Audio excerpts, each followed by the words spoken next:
Where is the runway?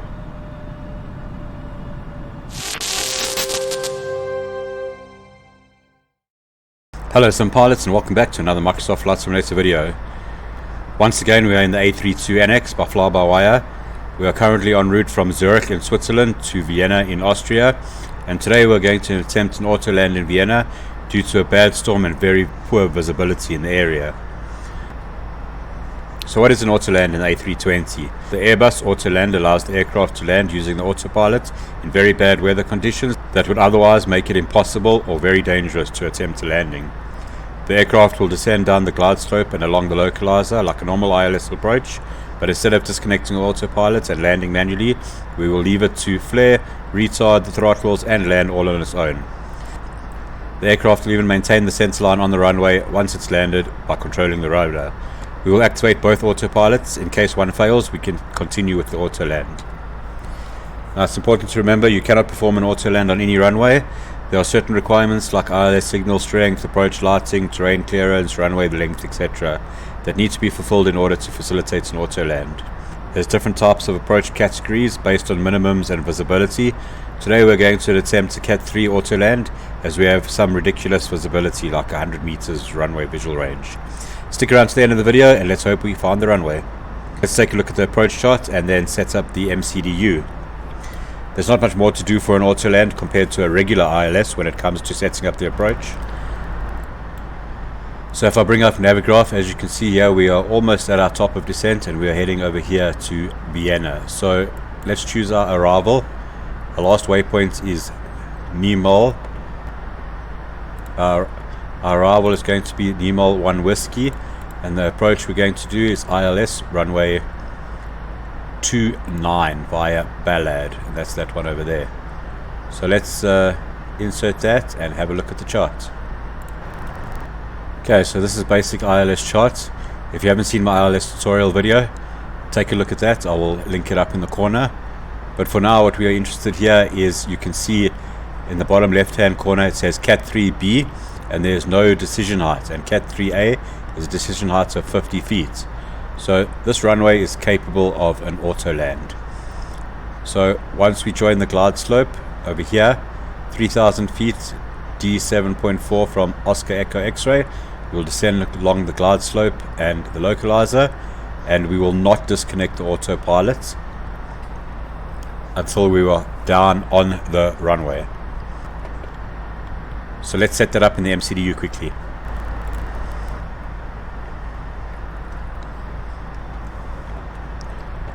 Okay, our arrival is going to be the Niemöl 1 Whiskey, and it's going to be the ILS for runway 29. So there we go, ILS 29, and the Niemöl 1 Whiskey via Ballad. Insert that there. Then for the performance page, we go over to our approach. We put in the current QNH at our destination, which I checked the weather is 1020. Temperature is 10 degrees. The winds are 280 at 13. The transition altitude is 10,000 feet. Our minimums, we are going to put no for the Autoland here by the radio altimeter and full config. So that is that set up. Okay, so we've descended down to 8,000 feet. We're heading towards the last waypoint on our star, which is Ballad at 8,000 feet. And from there we're going to begin the approach. A few things to remember for an Autoland. You're going to activate both autopilots once you are on final, and we have put no decision height in the performance page by the approach. So once we activate the approach phase, the aircraft will slow down as we extend flaps, and we have no decision height, and that is ready for our Autoland. Okay, so we have passed Ballad, so now we can descend down to 6,000 feet for the next one, which is Whiskey 964, above 6,000 feet. Then Whiskey 956 above 6,000, all the way until we can descend to 3,000 feet. So we'll stay at 6,000 until Whiskey 953, and then we will descend down to 3,000.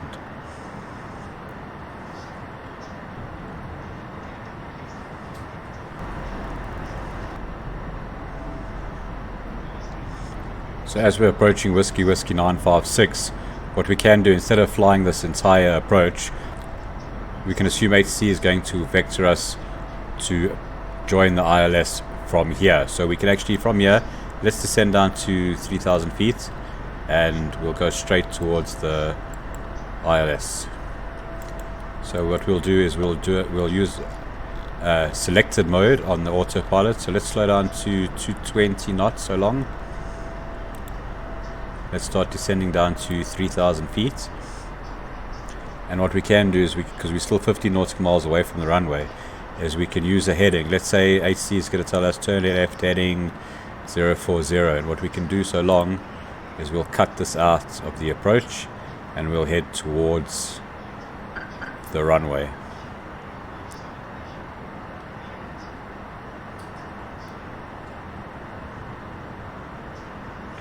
So there you can see we're still above the glide slope, and there's the localizer indicator is available as well. Once we've descended down to 3,000 feet, we will continue our turn.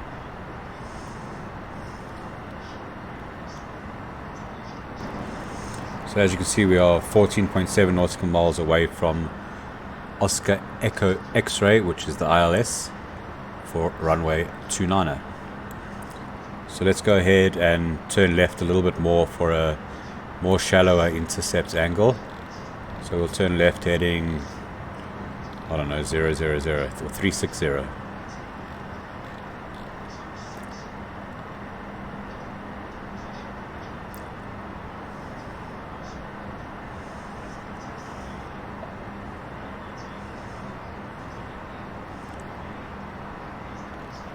Let's go to 350. That's more or less a 45-degree intercept. Well, it's more of a 60-degree intercept. Let's activate the approach phase on the MCDU. So we go performance, activate approach phase, confirm. And what we can do now is we can select flaps 1. Slow down a little bit. So there's flaps 1, so we're going to scroll down to the screen S speed. We can also arm the approach. Now that the approach is armed, the aircraft's going to turn to intercept the localizer. So I'm no longer using a selected heading. The aircraft is turning. Let's do manage speed so the aircraft can slow down to our green S speed. So there we are, 12 nautical miles away from the runway. Let me just turn off this dome light. It's a bit bright here. There we go.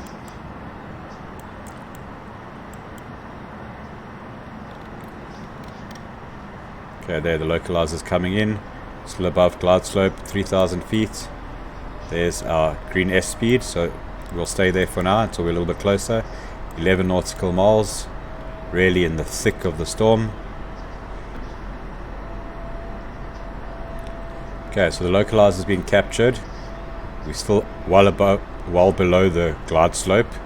So as that comes in, we will capture that, and we will start our descent towards the runway. Remember, we're doing a complete auto land, so there's no minimums. We're going to activate the second autopilot once we're descending, and we will leave the autopilot engaged all the way until touchdown.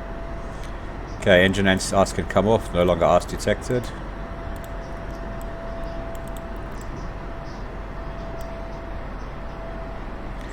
Okay, 8 nautical miles, let's set flaps 2. Slow down a little bit more.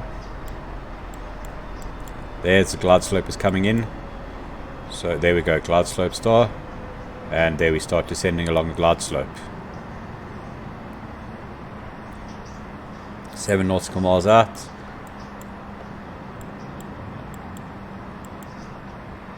Let's set flaps 3.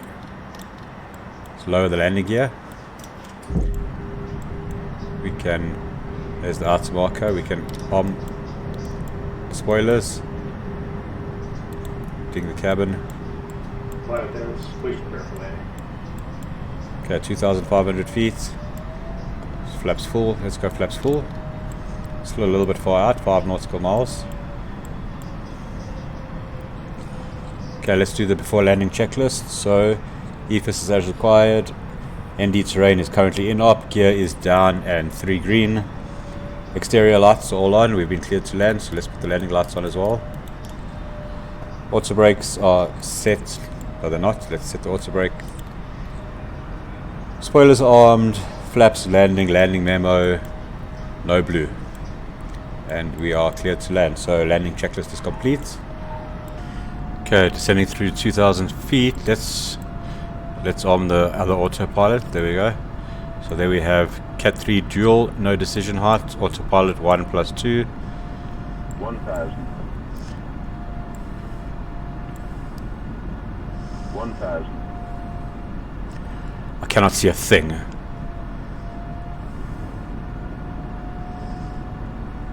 1,000. Okay, we're getting a bit slow. So hopefully the autopilot can maintain the speed. We've got serious winds.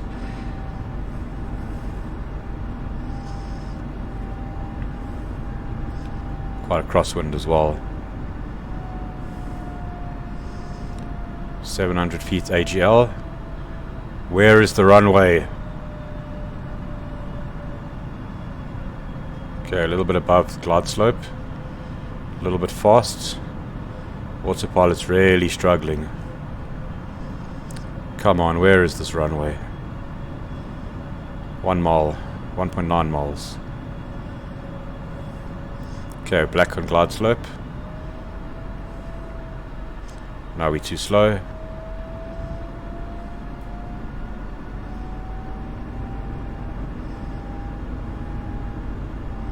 I don't know why we got so much wind shear. 500 feet. There's 400. There, I can see the lights. Is that the runway? Remember, we're keeping the autopilot on all the way down to the ground. 200 feet. Still, there we go. There, I see the lights. 200. And that is the runway. Looks like we're going to make it.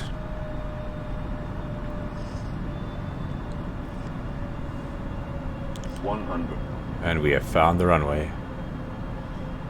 50, 40, 30, 20, 10, retard. Bring the throttles back to idle. 5. There's flare. And we are on the ground. Still on the autopilot, so I haven't touched anything. And there's rollout. Now I'm going to take control. I'm going to brake manually. Slow down.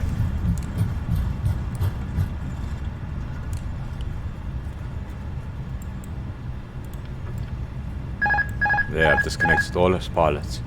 And there we have it, a successful Autoland. I hope you guys enjoyed this video. And now you know how to do an Autoland. If you have any questions, leave a comment down below. Consider subscribing. And if you haven't seen my ILS tutorial, then check out this video. Thanks for watching, guys. We'll see you next time.